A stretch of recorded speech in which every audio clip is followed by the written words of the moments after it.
Assalamualaikum warahmatullahi wabarakatuh. Yang terhormat Bapak Ibu para penguji UKIN 2023, perkenalkan nama saya Rohimar, mahasiswa PPG dalam jabatan batch 2 tahun 2023 di UIN Sunan Gunung Jati, Bandung, dengan NIM 52321111281. Saya mengajar di MA An-Najjar, Sumber Sari, Sukawening, Kabupaten Garut, Provinsi Jawa Barat. Pada hari ini, Kamis tanggal 30 November, saya akan melaksanakan praktek pembelajaran uji kinerja di kelas 10B, Sejarah Kebudayaan Islam, subtema, substansi dan strategi dakwah Khulafaur Rasyidin. Mohon masukan dan saran Bapak Ibu semua untuk perbaikan pembelajaran berikutnya agar menjadi lebih baik. Sekian dari saya. Wassalamualaikum warahmatullahi wabarakatuh.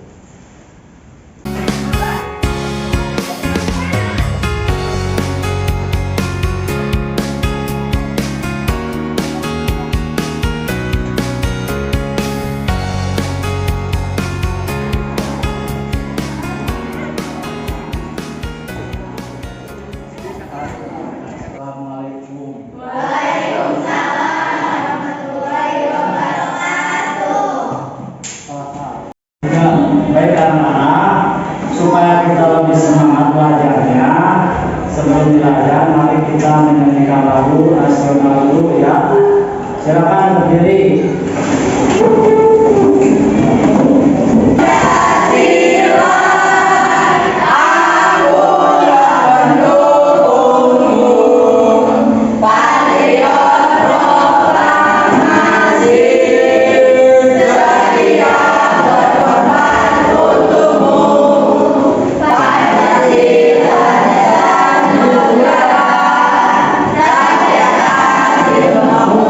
Sebelum belajar kita berdoa dulu.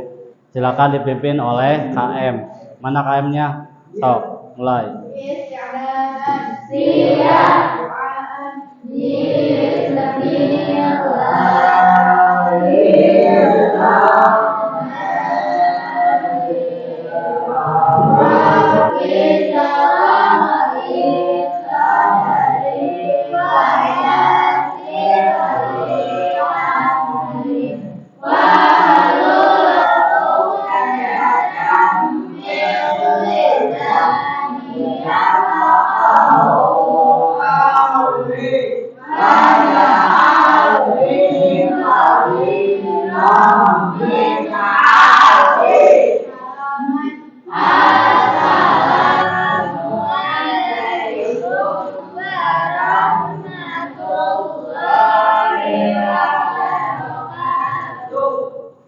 Waalaikumsalam warahmatullahi wabarakatuh.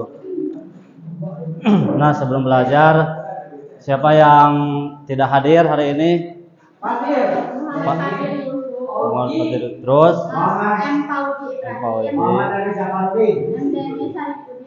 Ya, berarti 3 orang yang tidak hadir. Selanjutnya Bapak akan mengulas kembali materi yang sudah kita bahas sebelumnya ya, yaitu tentang apa? Proses pemilihan Khulafaur Rasyidin. Nah, dalam proses pemilihan Khulafaur Rasyidin itu 4 khalifah. Siapa saja? Abu Bakar,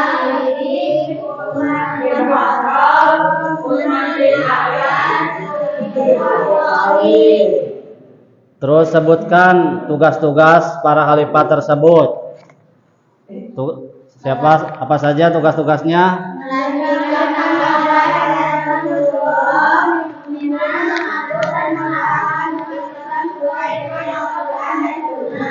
Melanjutkan pemerintahan yang telah dibangun Rasulullah, menangani kaum murtad yang merusak ajaran agama, memperkuat wilayah kekuasaan Islam, mengembangkan ajaran Islam kepada yang belum mengenal ajaran. Ya, itu tentang proses pemilihan Khulafaur Rasyidin ya. Nah, sekarang kita lanjutkan dengan substansi dan strategi dakwah Khulafaur Rasyidin.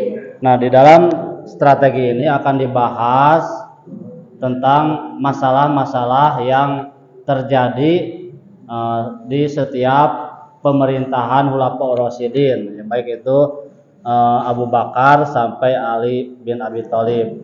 Nah, di dalam pemerintahannya itu ada permasalahan yang timbul yang dihadapi oleh para khalifah. Nah, diharapkan dengan mempelajari strategi dakwah Khulafaur Rasyidin ini kita dapat meneladani perjuangan para khalifah dalam menyebarkan ajaran Islam, menampilkan tentang alur pembelajaran hari ini tentang strategi dakwah Khulafaur Rasyidin. Nah, ini substansi dan strategi dakwah Khulafaur Rasyidin. Selanjutnya, nah, kompetensi awal yaitu apakah kalian sudah pernah membaca atau mempelajari tentang strategi dakwah Khulafaur Rasyidin ini? Sudah belum? Di mana?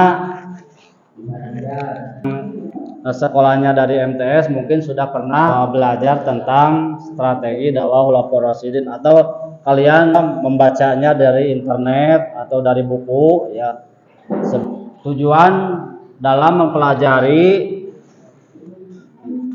strategi dakwah Khulafaur Rasyidin di sini yaitu menganalisis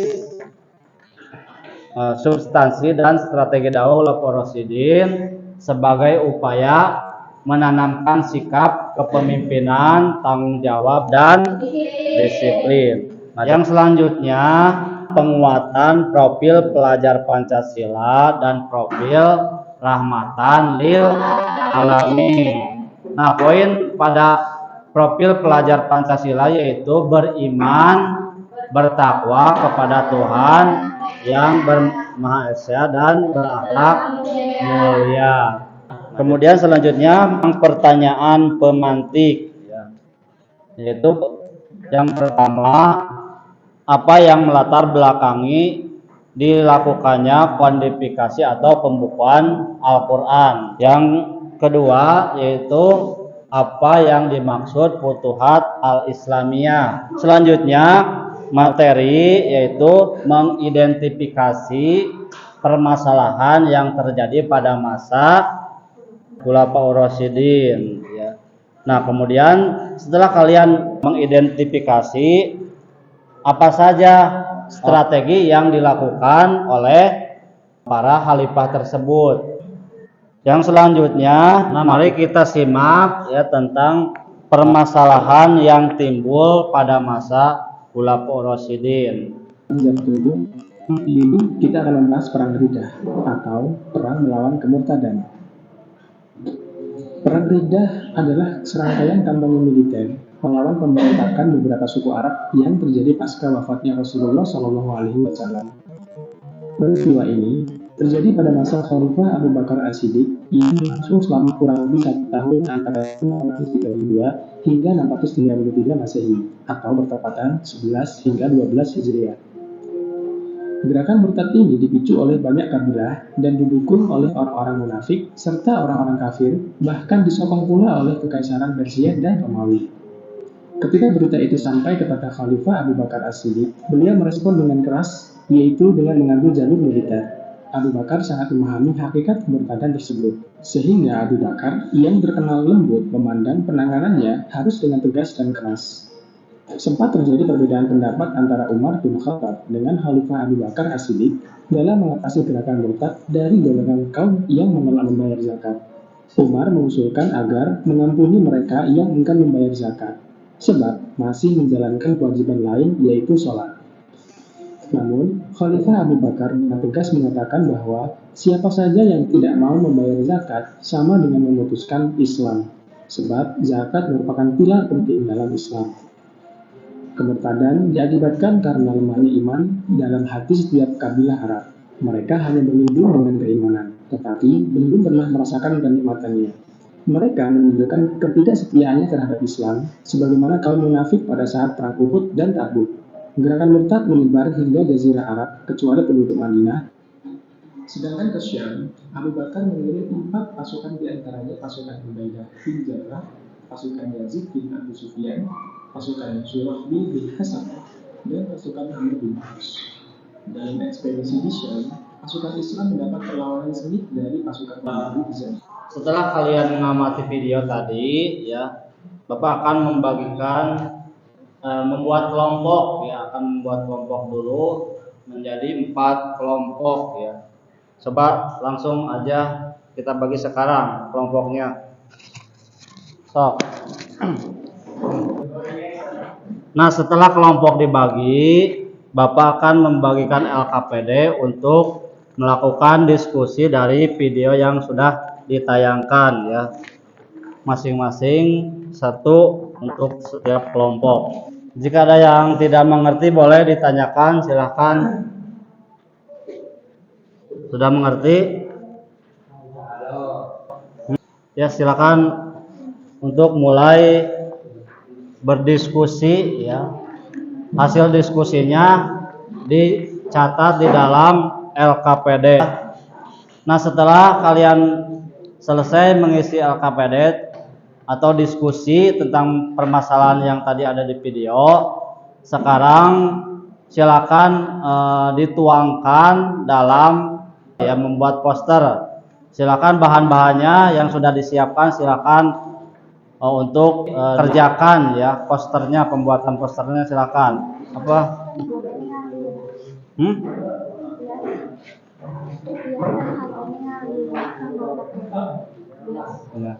Ya, sok.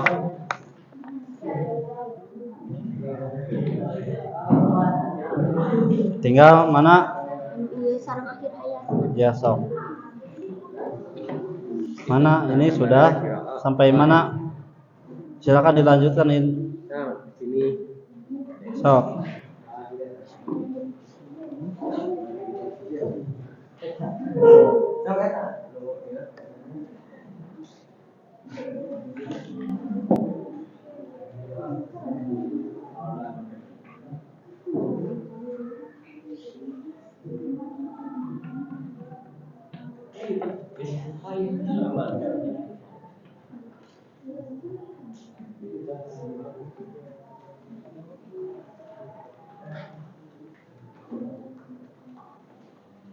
Ya.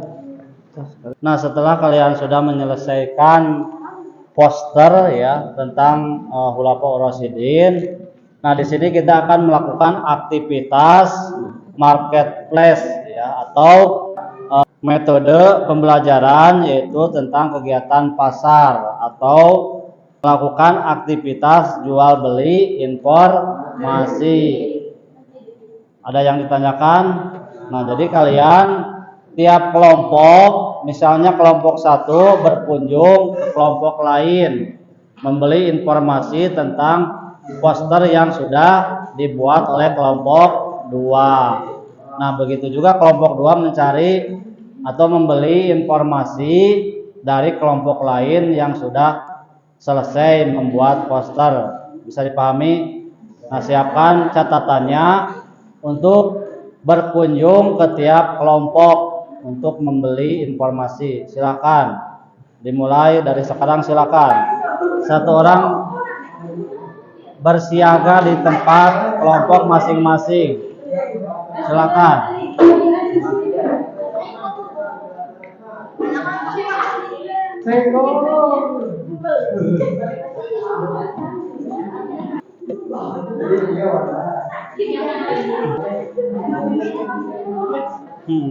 Kebijakan perluasan wilayah. Iya, misalnya kebijakan tentang naon ya, peristiwa rida sama pendidikan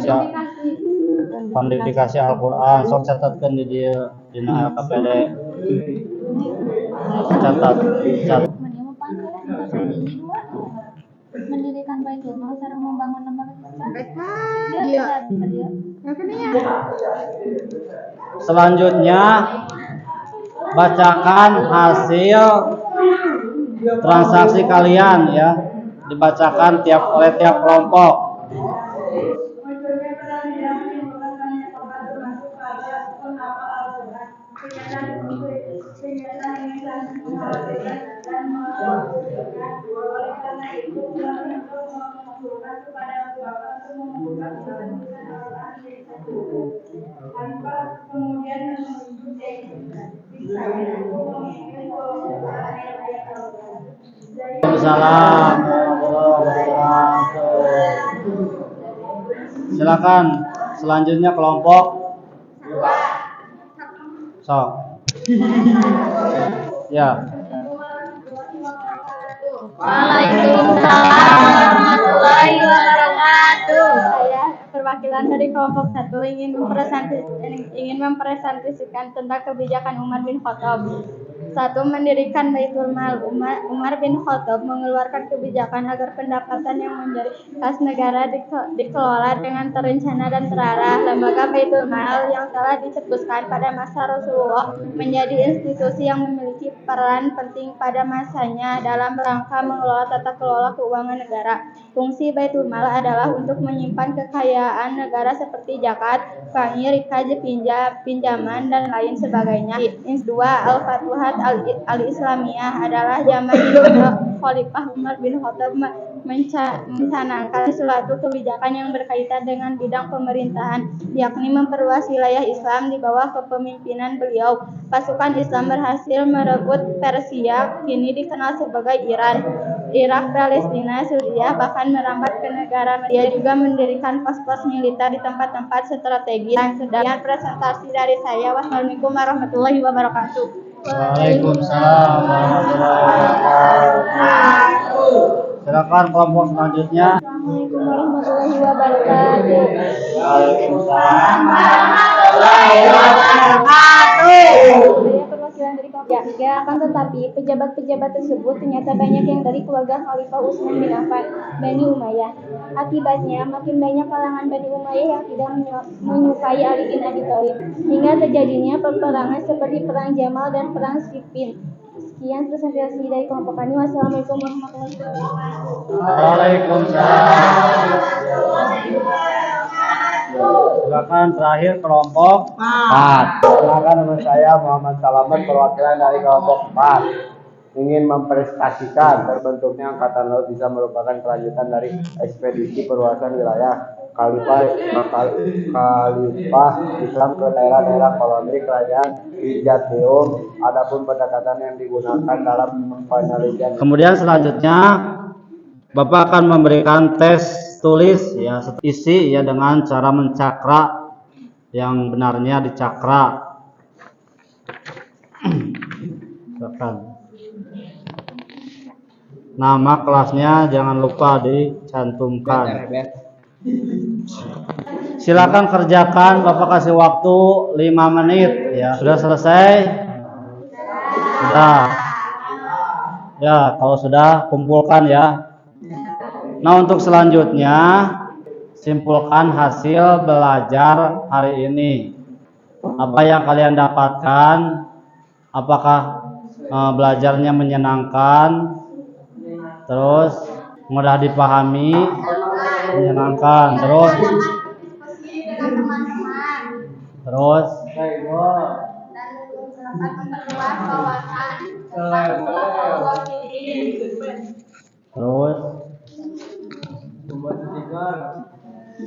baik, selanjutnya nanti Bapak akan nge-share ke grup WA ya, nanti isi tentang refleksi kegiatan belajar kali ini ya.